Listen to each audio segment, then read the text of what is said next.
네, 할렐루야. 성도님은 어떤 교회가 건강한 교회라고 생각하십니까? 예수님께서 말씀하시는 건강한 교회의 특징을 나누도록 하겠습니다.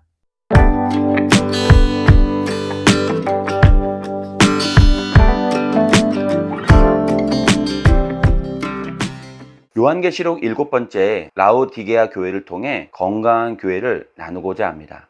7번째로 건강한 교회는 회개를 통해 주님과의 교제를 회복하는 교회입니다. 세계에서 가장 부유한 나라가 어느 나라일까요? 당연 미국일 것입니다. 그렇다면 세계에서 가장 가난한 나라는 어디일까요?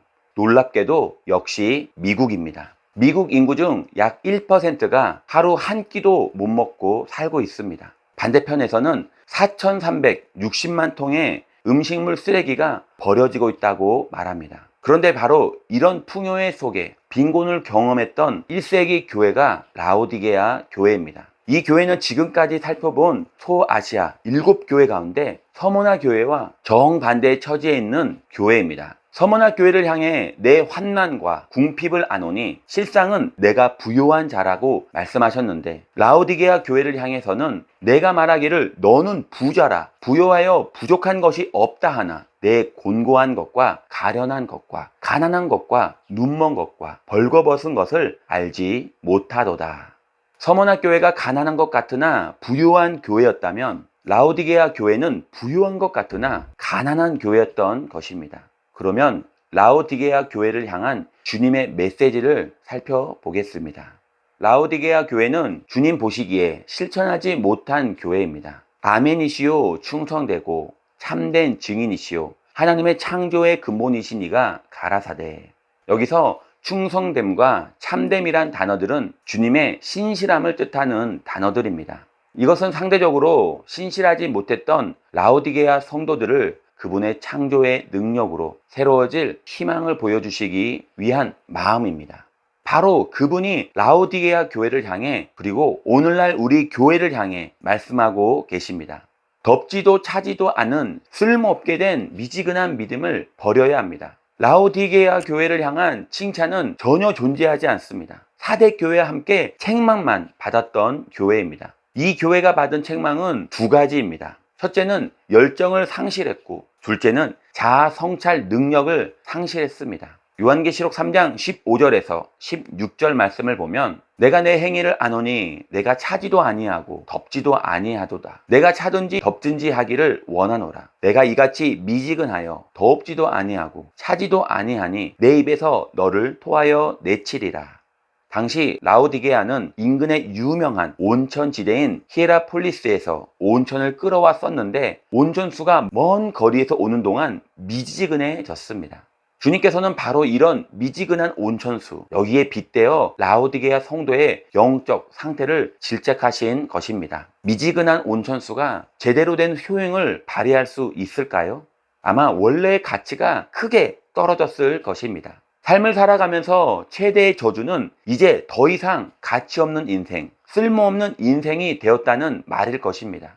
결국 라오디게아는 성도들의 영적 상태가 그렇게 되었다는 말씀입니다. 이제는 더 이상 인생을 지속할 수 없는 열정을 상실했고, 열정을 상실함으로 쓸모없는 상태가 되었던 것입니다. 그뿐만 아니라 라오디게아 성도들은 자아 성찰의 능력까지 잃어버렸습니다.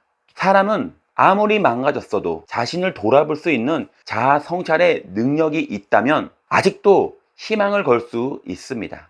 그런데 인생 최후의 비극에서 자신을 돌아볼 능력을 잃어버렸다는 것입니다. 그 이유가 무엇일까요? 성경학자들은 교만 때문이라고 지적합니다. 그들을 둘러싼 외적인 풍요의 환경, 자신을 살피는 눈을 가리고 있었던 것입니다. 17절 말씀을 보면 내가 말하기를 나는 부자라, 부요하여 부족한 것이 없다 하나 내 곤고한 것과 가련한 것과 가난한 것과 눈먼 것과 벌거벗은 것을 알지 못하도다. 당시 이 도시는 돈이 많아서 금융업이 성행했고 양모 사업으로 좋은 옷감을 생산했으며 이름난 안약을 많이 생산하고 있었습니다. 그들은 외적으로는 풍요한 것 같지만 내적으로는 주님이 보시기에 가난했고 헐벗었고 눈이 먼 상태였던 것입니다. 오늘 이 교회를 통하여 무엇을 배워야 할까요? 18절의 말씀을 보면 예수님은 우리에게 열심을 내고 또 회개하라고 말씀하십니다. 내가 너를 권하노니 내게서 불로 연단한 금을 사서 부요하게 하고 흰옷을 사서 입어 벌거벗은 수치를 보이지 않게 하고 안약을 사서 눈에 발라 보게 하라. 주님께서는 은행에 쌓아둔 금이 아니라 시련을 극복할 믿음으로 부요해지라고 말씀하십니다. 이 지역에서 나는 유명한 양모가 아닌 흰옷, 즉 마음의 거룩함으로 옷을 입어야 한다고 말씀하십니다. 안약이 아니라 성령의 통찰력으로 자신의 영적 실상을 볼 수 있어야 한다고 권면하십니다. 권면은 여기서 끝나지 않습니다. 19절을 보면 무릇 내가 사랑하는 자들을 책망하여 징계하느니 그러므로 내가 열심을 내라 회개하라. 열심히 회복되어야 한다는 말씀입니다.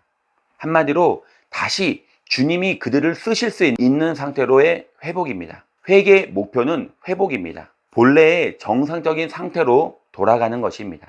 좋은 온천수가 수도관을 지나오는 동안 덥지도 않고 차지도 않게 되자 가치가 크게 떨어진 것처럼 우리도 세상이라는 수도관을 날마다 지나오면서 새 속에 물들어 덥지도 차지도 않은 믿음을 가지게 되어 하나님이 쓰시기에 어려운 사람이 되어버린 것은 아닙니까? 그렇다면 먼저 성령의 도우심을 통해 자기를 통찰해야 합니다. 그래서 다시 내 인생의 주인 대신 그분의 손에 붙들려 이 나라와 그의 의를 위하여 쓰임받아야 합니다. 라오디게아 교회의 비전은 쓰임받기에 합당한 자가 되라는 것입니다. 그렇다면 라오디게아 교회에서 역설적으로 배워야 할 건강한 교회의 비전은 무엇일까요? 우리가 다시 쓰임받을 수 있는 자리로 회복될 수 있을까요? 이미 나눈 것처럼 회개입니다. 그리고 주님과의 친밀한 교제입니다. 그래야 하나님의 음성을 듣고 주님의 뜻을 이루기 위해 주님의 도우심을 구하며 주님께 붙들려 사는 쓰임받는 인생이 되는 것입니다. 예수님은 내가 문 밖에 서서 두드리노니 누구든지 내 음성을 듣고 문을 열면 내가 그에게로 들어가겠다고 말씀하십니다. 이 말씀은 우리가 주님을 내 마음문 밖에 세워둘 수 있다는 뜻입니다. 주님과의 관계가 단절되고 또 교제도 끊어질 수 있다는 것입니다. 오늘 내 마음의 문을 두드리시는 주님의 음성을 들으십시오. 그리고 그분과 다시 사랑을 나누는 교제를 회복하십시오. 다시 그 친밀한 교제 속으로 들어가야 합니다. 우리 교회는 다시 한번 부흥을 경험하게 될 것입니다. 오늘 또 교제를 통하여 사랑을 나눔으로 회복되어 건강한 교회를 이루는 저와 우리 귀한 성도님이 되시기를 예수님의 이름으로 축원드립니다.